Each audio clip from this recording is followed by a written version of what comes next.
Bu hafta bana en çok sorulan soruyu cevaplamanın zamanı geldi. İsrail İran'ı zorlanmadan vurunca herkesin kafası karıştı ve bana en çok gelen soru şu oldu. İsrail aynı saldırıyı Türkiye'ye karşı yapsa İsrail'in 5. nesil savaş uçaklarını engelleyebilir miydik? Bunu yapabilecek sistemlerimiz var mı? İşte bugün Aura Sebilon sponsorluğunda bu soruyu cevaplıyoruz. Türkiye'nin lider su arıtma markası Aura Sebilon Unique sunar. İran-İsrail gerginliği başladığı andan itibaren bana en çok gelen soru İsrail'in F-35'lerine karşı Türkiye bir şey yapabilir mi sorusuydu. Hatta genel olarak İsrail Hava Kuvvetleri'ne karşı Türkiye'nin şansı var mı? Bu sorunun bana gelmesi gayet doğal. Çünkü İran'ın propagandalarından dolayı genel olarak İran'ın askeri teknolojilerinin modern olduğu kanaati var. Yani İran ordusunun İran'ın ürettiği çok gelişmiş sistemleri kullandığı zannediliyor. Bu zannın yanında yaşanan gelişmeler de var. İsrail çok kolay bir şekilde İran'da hava saldırıları düzenledi. Gelip Tahran'ı yani başkenti bile vurup gitti. İran bu saldırılara karşı çaresiz kaldı. Hava savunma sistemleri devreye girdi ama nafile. O yüzden insanlar bana İran'ın çaresiz kaldığı bu konuda bizim ne yapabileceğimizi sürekli sordular. Biz de bugün bu konuyu cevaplayalım. Ama başlamadan şunu hatırlatmakta fayda var. Bize lanse edilen İran profilini tamamen aklınızdan çıkarın. Çünkü İran'ın savunma sanayisinin Türkiye'ye rakip olabileceği ya da İran ordusunun Türk ordusuna rakip olabileceği gibi bir izlenim sezdim insanlarda. Ama şunu unutmayın ki İran'ın askeri teknolojileriyle Türkiye'nin askeri teknolojilerini karşılaştırdığınızda sanki iki farklı çağa ait teknolojileri karşılaştırıyorsunuz. Yani Türkiye bu konuda İran'dan belki 10 gömlek üstündür. Bugün konuşacağımız şeyleri bu çerçevede düşünün. Şimdi öncelikle konunun açılmasına sebep olan şey İran'ın hava savunma kabiliyetinin çaresiz kalması olduğu için genel olarak İran'ın hava savunma sistemlerine değinmekte de fayda var. İran'da uzun menzilli hava savunma sistemi olarak 3 sistem var. Birincisi S-200. Bu Rus yapımı ama çok eski nesil bir sistem. İran'ın envanterinde 42 adet var ama caydırıcılığı kesinlikle yok. Bunun dışında Bavar 373 adını verdikleri yerli bir sistemleri var. Bu modern bir sistem. 2019 yılında kullanıma girdi. Kullandığı Seyyad 4B füzesinin 300 km menzili var. Gözetleme radarı 450 km menzilli. En azından öyle olduğu iddia ediliyor. İddia ediliyor diyorum çünkü gördünüz işte yani saldırılarda hiçbir işe yaramadılar bu sistemler. Uzun menzilli hava savunma kategorisinde İran'ın en önemli vurucu gücü Rusya'dan aldıkları S-300 sistemleri. Zaten kendini kanıtlamış bir sistem bu ama İsrail'in hava kuvvetlerine karşı bir işe yaramadı. Zaten 5. nesil savaş uçaklarına karşı bir işe yarayacağını da kimse düşünmezdi.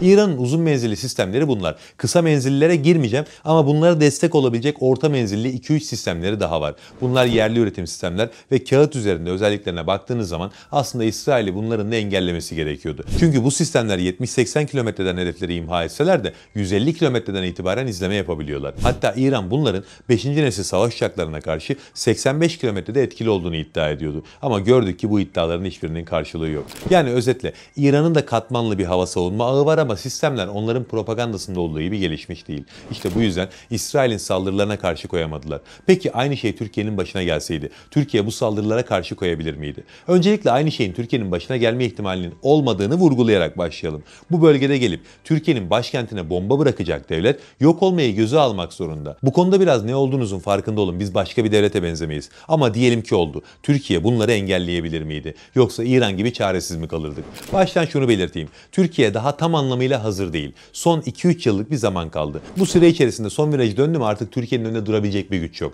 Ama buna rağmen bugünün şartlarında bile Türkiye aynı duruma düşmezdi. Çünkü bizim gerçekten etkin ve kendini kanıtlamış katmanlı bir hava savunma ağımız var. Bu hava savunma ağını bugün katman katman konuşalım ama Türkiye'nin elini esas güçlendirecek olan sistem aslında bir hava savunma sistemi değil. Dünyada sadece 3 devletin sahip olduğu bir teknolojiden bahsedeceğim. Türkiye bunlardan biri ve bunu en son konuşuruz. Şimdi katmanlı hava savunma ağımızı yani çelik kubbeyi konuşalım. Çünkü biz benzer bir saldırıya maruz kalsak bizi koruyacak olan şey yani evimizin çatısında da çelik kubbe. Çelik kubbe hava savunma sistemlerinin bir araya getirildiği bir koruma kalkanı. Katman katman bir çalışma mantığı var. Bütün irtifalarda savunma yapan hava savunma sistemleri odaklandıkları alanı beraber çalışarak koruyorlar.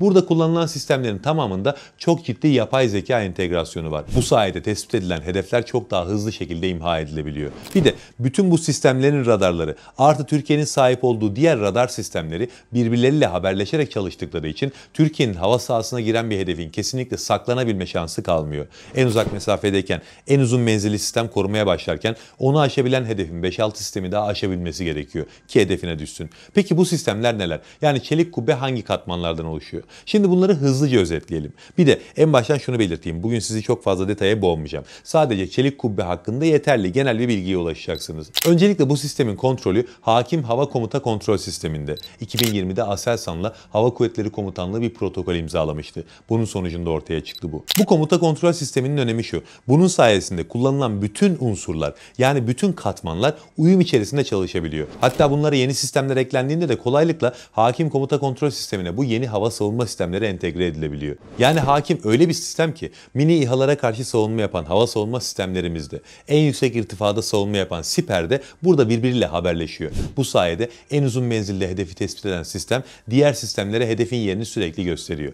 Çelik kubbenin içerisinde farklı radar sistemleri de var. Ama bu radarların çekirdeğini Alp radarı oluşturuyor. Bu radar 500 kilometre civarında 4000'e yakın hedefi aynı anda takip edebiliyor ve muhatabı olan hava savunma sistemlerine aktarıyor. Alp radarından sonra artık savunma sistemlerimize geçelim. En son çareden, yani çok alçak irtifa sistemlerden başlayalım. Mesela çelik kubbenin çekirdeği olan İHTAR'dan başlayalım. İHTAR aslında daha çok dronlara karşı etkili. Mesela olası bir çatışmada İsrail Harop kamikaze dronları gönderse onu engelleyecek sistemlerden biri İHTAR. Bu sistem Acar radarını kullanıyor ve 5 kilometrelik bir alanı tarayabiliyor. Radar tespit ettiği zaman elektrooptik sistemle hedefi izliyor ve üzerindeki karıştırma ve önleme sistemiyle ya da atom mühimmatı atabilen SARP silah sistemiyle bunları etkisiz hale getirebiliyor. Atom'u daha önce konuşmuştuk. Türkiye'nin savunma sistemlerinin en önemli vurucu güçlerinden biri. Akıllı bir mühimmat. Ateşliyorsunuz, kaç saniye sonra patlayacağı ateşlenirken yükleniyor ve en uygun yere geldiği zaman parçalara ayrılıp hedefe gidiyor. Bu da bu özelliğinden dolayı hedefin kurtulmasını engelliyor. Atom kullanan sistemler genel olarak etkili sistemler. İHTAR dışında mini İHA'lara karşı Şahin sistemi de var. Bu da aslında benzer bir sistem. Bunların yanında alçak irtifada Gökberk sistemi de kullanılıyor. Gökberk diğerlerinden farklı çünkü bu bir lazer sistemi. Yönlendirilmiş enerjiyle tehditleri fiziksel olarak imha ediyor. Yine bu kategoride Türkiye'nin en yaygın kullandığı sistemlerin başında Korkut geliyor. Korkut da atom parçacıklı mühimmatı kullanıyor. Bir Korkut bataryasında 3 silah sistemi aracı ve 3 boyutlu arama radarları var. Bir batarya 50'den fazla insansız hava aracı veya dolanan mühimmatı aynı anda imha edebiliyor. Alçak irtifada son sistem de Gürz. Gürz benim en sevdiğim hava savunma sistemlerinden biri. Çünkü çok fonksiyonlu. Bu yüzden de alçak irtifadaki bütün sistemlerin yerini muhtemelen ileride bu sistem alacak. Gürz'ün üzerinde birçok farklı sistem var. Mesela Gökberk lazer silahı, Kangal Jammer sistemi aynı anda bu araçta. Bunların yanında üzerinde 4 adet çok alçak irtifa hava savunma füzesi de var. Yani bunu bir bölgeye gönderdiğiniz zaman drondan helikoptere, İHA'ya ya da alçaktan uçan savaş uçaklarına kadar çok farklı tehditlere karşı etkin savunma yapabiliyor. Bunlar alçak irtifa sistemlerdi. Olası bir çatışmada üzerinize gönderilebilecek kamikaze sistemleri bunlar etkisiz hale getirecekler. Esas merak ettiğiniz kısım elbette Hisar A ve sonrası. Hisar sistemi bütün uçaklara, seyir füzelerine, havadan karaya atılan füzelere ya da insansız hava araçlarına karşı kullanılan bir sistem. Ve bu bir aile aslında. Hisar A ve Hisar O adlarında iki sistemden oluşuyor.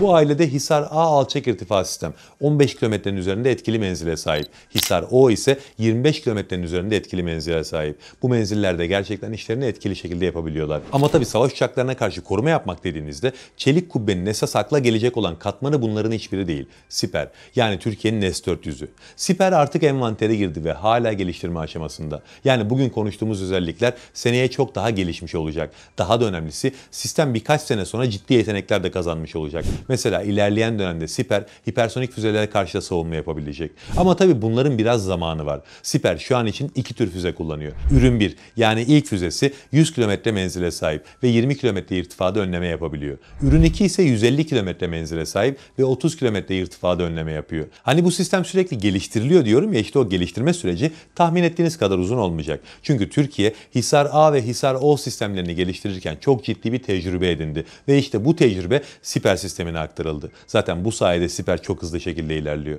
Şu an bile Türkiye'ye bir saldırı olsa Siper önleme yapacak sistemler arasında. Ama dediğim gibi bir 2-3 yıl sonrasında çok başka bir uzun menzilli sistem konuşuyor olacağız. Çünkü Siper o zamana kadar bambaşka bir teknolojiye dönüşecek. Şimdi bunları anlatınca kağıt üzerinde aynı şeylerin İran'da da olduğunu zaten fark etmişsinizdir. Evet, orada da var. Ama dediğim gibi Türk savunma sanayi teknoloji anlamında İran'dan belki 20 yıl ileride. Bizden iyi oldukları tek konu balistik füzeler. Bunu da yadırgayarak söylemiyorum. İran 40 yıldan fazla süredir ambargo uygulanan bir devlet. Kendi kendilerine bir şeyler yapmaya çalışıyorlar. O da ancak bu kadar oluyor. Bir de Türkiye'nin çelik kubbe dışında da İran'a karşı iki önemli artısı var. Birincisi S-400 sistemi. İsrail'in bize karşı hava kuvvetlerindeki ana vurucu gücü biliyorsunuz ki F-35'ler olacak. F-35'lere karşı da iki savunma sistemimiz ön plana çıkacak. Birisi S-400, diğeri Siper. Siper daha sahada kendini kanıtlamamış olsa da Rusya'dan aldığımız S-400 gerçekten çok etkili bir sistem. Peki bunlar F-35'leri tespit edebilir mi derseniz aslında pek öyle de bir sorunumuz yok. Biz F-35'leri tespit edebilecek kabiliyete zaten sahibiz. Ve bunun için için yerdeki sistemlerin radarlarına da bağımlı değiliz.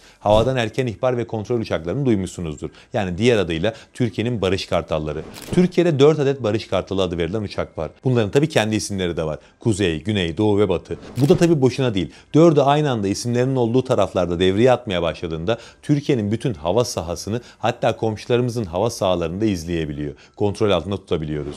Çünkü Barış Kartalı 30-40 bin feet civarına yükselip 400 kilometre çapındaki bütün hava ve deniz hedeflerini izliyor. AWACS olarak bilinen o döner radarlı uçaklar var ya, onlardan fersah fersah ileride bir uçak bu. 2014'te envanter almıştık bunları ve dünyada bu teknolojiye sahip sadece 3 ülke var. Birisi Türkiye. Bu uçaklar muazzam bir radar kabiliyetine sahip. Aynı anda 3000 hedefi tespit ve takip edebiliyorlar. 400 kilometrelik alanda kendisine tehdit oluşturabilecek bütün hava savunma sistemlerini anında tespit ediyor. Tespit ettiği hedefleri kendisi vurmuyor. Karadaki ya da havadaki vurucu güçlere iletiyor. Yani bu uçaklar Türk Hava Kuvvetleri'nin gözleri. Peki bunlar F-35'leri tespit edebilir mi? F-35 uçakları 5. nesil. Yani hayalet uçak olduğu için elbette aklınıza bu soru gelmiştir. Ama Barış Kartalları çok güçlü MESA radarları kullanıyor. Bu da F-35'e karşı etkinliğimizi arttırıyor. Tabii net bir mesafeden bahsetmek mümkün değil. Yani 300 kilometrede F-35 tespit edebilir diyemeyiz. 400 kilometrede normal bir savaş uçağını tespit edebilir. Ama F-35 için elbette durum biraz daha farklı olacak. F-35'in yönü, irtifası, elektronik karıştırma kullanımı gibi bazı faktörlere göre bu mesafe değişiklik gösterecek. Ama net olarak söyleyebileceğimiz tek şey var. Bu uçaklar F-35'leri tespit edebilir mi? Evet, edebilir. Ettikten sonra da işimiz çok daha kolay. Çünkü yerde Siper ve S-400 bataryaları haber bekliyor olacak. Barış Kartalı onlara düşman uçağının yerini anlık olarak ilettikten sonra işleri çok daha kolaylaşıyor. Onlar füzelerini fırlattıktan sonra da F-35'in yapabileceği tek şey bu füzelerden kurtulabilmek için kaçınma manevraları yaparak kaçmak olacak. F-35 de çevikliğiyle bilinen bir uçak olmadığı için böyle bir durumda İsrail çok fazla uçak kaybı yaşayacaktır. Yani kısacası Türkiye sadece çelik kubbe sayesinde değil, buna ilaveten S-400 ve daha da önemlisi Barış Kartalı uçakları sayesinde İran'ın düştüğü duruma düşmeyecektir. Zaten dediğim gibi Türkiye bu konularda İran'dan çok daha ileride. Hele ki bundan 3-4 yıl sonra Türkiye bambaşka bir konumda olacak. Çünkü savunma sanayimizin çalışmaları sayesinde hızla dev gibi bir ordu kuruyoruz.